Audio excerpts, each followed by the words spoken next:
Kakang Patih kudu sinepe. Lho nggih, wonten parigan.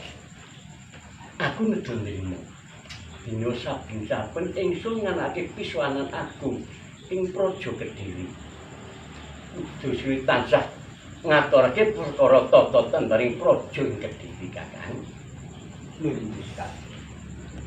Awit kawula ngrumaos Iya. dados Narapraja pinangka warangka wonten ing Praja Kedhiri. Menika pinangka badan wakil dalem. Inggih, mranata para Narapraja medhaking kawula. Namung pangestu dalem.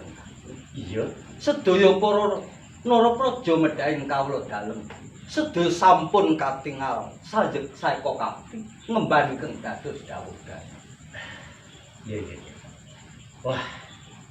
Rumangsa bombong penggalihku kudu suwi. Dina aturmu bisa gawe bombongi penggalihku. Mula saupama ing Praja Kedhiri kene ana Narapada kang genep loro. Kang tunggake, kang kewajibane setya bekti padha arep Kakang Patih kudu sumbit. Tak kira Praja Kedhiri tansah kencar-kencar saya kuncara asmane tumeka ing Jaban Raka, Kakang. Janipun boten ngaten. Apa sebabe? Sedaya para Narapraja anggenipun sami sajek saeka kaping. Iya. Menika mboten awit saking kaprigelan kula utawi kapinteran kula. Namung saestu sedaya menika awit ajrih saking kawibawan dalem Kanjeng Sunan Prabu lembu amisane Kedhiri. Kudu sinepe. Lho nggih. Aja banget nggonmu ngasorake pribadimu. Nanging bukti nyatane kabeh Narapada lan kawring Praja Kedhiri saiki tansah urip ayom-ayom tem rumangsa kinayoman. Mula ngene wae. Yo Kakang kudu sinuwit lan ingsun bebarengan mangayu ayuning Praja ing Kedhiri. Budidaya supaya kawuling Praja Kedhiri aja nganti urip kecingkrangan ya. Lho nggih. Sedaya dawuh dalem badhe kula stakaken. Rene pepak kabeh punggaling praja kang padha sowan. Una payegakno nggon lenggah ya. Lho nggih, stakaken dawuh. Aku bakal nduso marang kabeh kang padha sowan. Yajeng Nimbuk Ratu. Kula paring dawuh, Mas Prabu. Sliramu wis melu sowan ana ing pendopaking praja ing Kedhiri. Apa kabeh kewajibanmu kang ana sambungi karo para wanita wis rampung ngono apa? Inggih. Saderengipun kula matur ingkang kathah. Iya. Boten langkung kula ngaturaken sungkem ing pangabekti kula mugi konjuk Kang Prabu. Wah, kudu sinupit. Lho nggih wonten paring Bejo-bejaning wong lanang yen kagungan garwa kaya dene garwane ingsun. Nggih. Iso gawe bombonge penggali wong lanang. Semanten ugi kula menika namung nyawangke mawon. Meri, Nggih boten, namung rumaos marem. Meri yo kena. Sesuk tak goleke ngibikan ki tak yo ana. Nang dudu garwaku ya. Wis cukup nyawang wae. Aja Meri karang jaming ayu kok. Kejawi sulestaning warna. Iya. Dasar inggih bekti kalian kakung. Garwa dalem menika. Nanging kala mangsane yo sok jengkelke. Dados Kudu dalem sewu. Kepiye? Saderengipun panjenengan dalem ngendika ingkang kathah. Sak kelima panjenengan ngendika jengkelke. Menawi panjenengan dalem mboten tresna dhateng kula nggih sampun mboten menapa-menapa. Ayo nggih Terus ta lah. Mbok yo sing sabar durung ngerti perkara senengane mencak-mencak. Apa jenengan menika lho? Lho, kala mangsane iki ora saben-saben. Aku ngerti percaya yen aku ki cen kalah nek karo kowe sebab kowe saking galake. Ya aja dadi atimu. Punten dalem sewu Kang. Iya kepiye. Estunipun janipun kula menika lair batos tresna sanget kalian panjenengan dalem.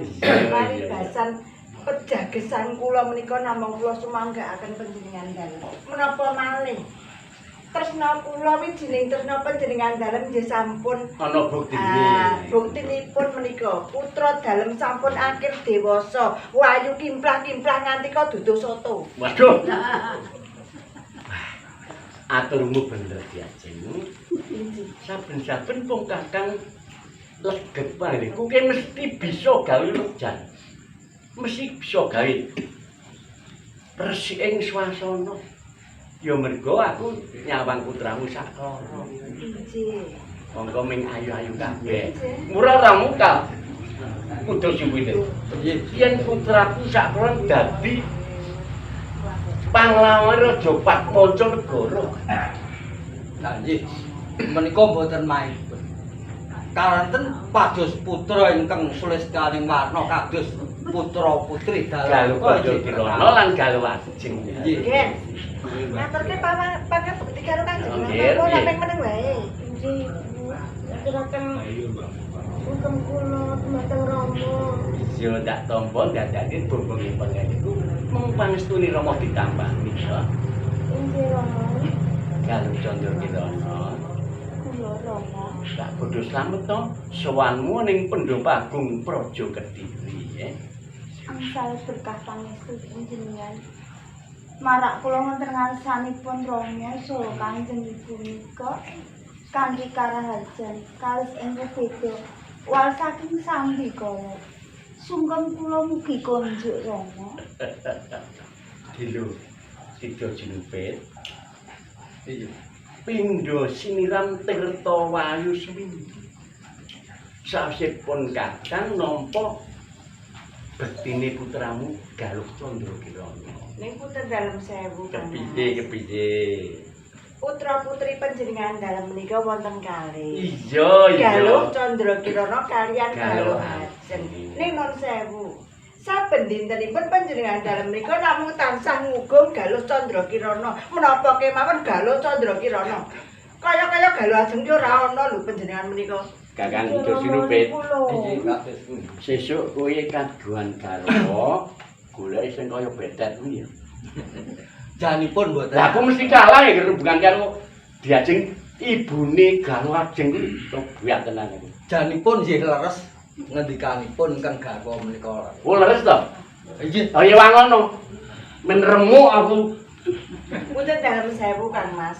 Ning kedahipun panjenengan dalem menika nggih mboten ngaten menika, mboten banjilatan sing siji tansah diugung, sing siji ditiwakake.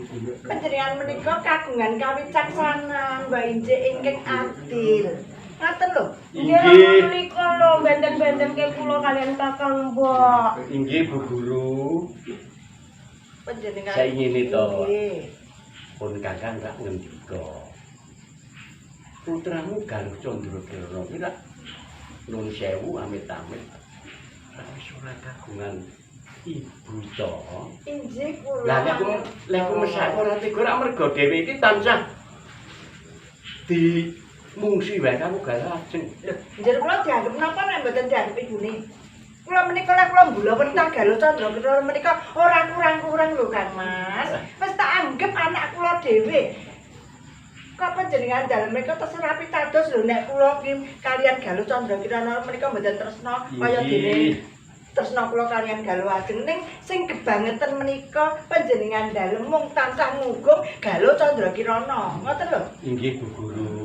Nyuwun pangapunten. Kepiye Kuto Sinupit? Derek nyataken unjuk aturipun ingkang garwa.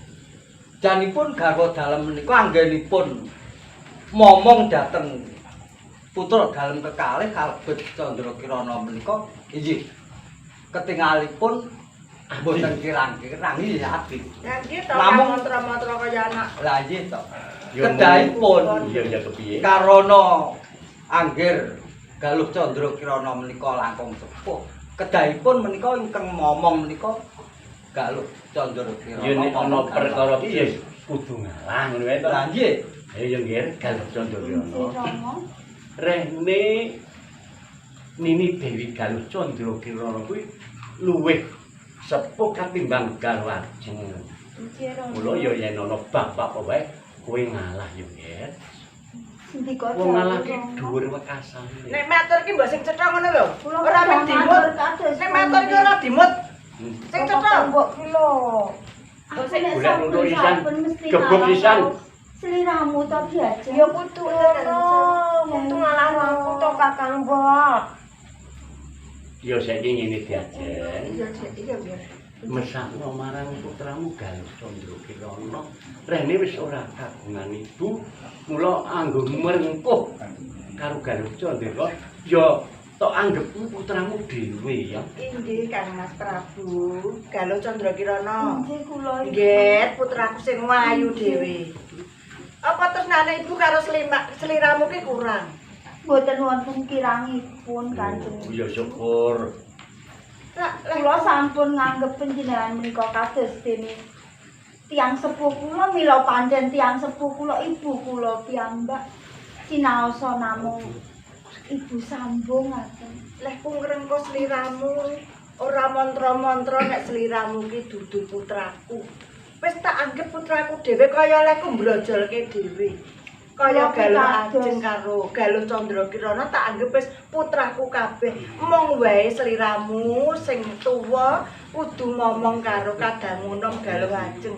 Amarga Galuh Ajeng ki urung dewasa. Dadi sing iso ngomong sliramu. Mboten kirang-kirang anggen kula momong adi kula mika Galuh Ajeng. Nek ngono to diajeng. Ora ngono kok. Ora ngono Lah wong kok to. ya kowe nek ngene lho. Kok ngene kepiye? Kok nakali ngono kok? Kok ngene-ngene. Lah ngalah aku. Saben-saben ngalah kok. Ya wis Kakang jangan kok mantu kalau ki lho cinepet. ngono. Galuh Ajeng. Galuh Dalem Ajeng ngono. lan kowe Galuh Candra Kirana ya. Kula Rama. Ya muga-muga wae sak banjure ibumu lan kadangmu Galuh Ajeng bisa tansah atur-atur ya. Kowe aja nakal, ora? Rama ngendika ya diajeng.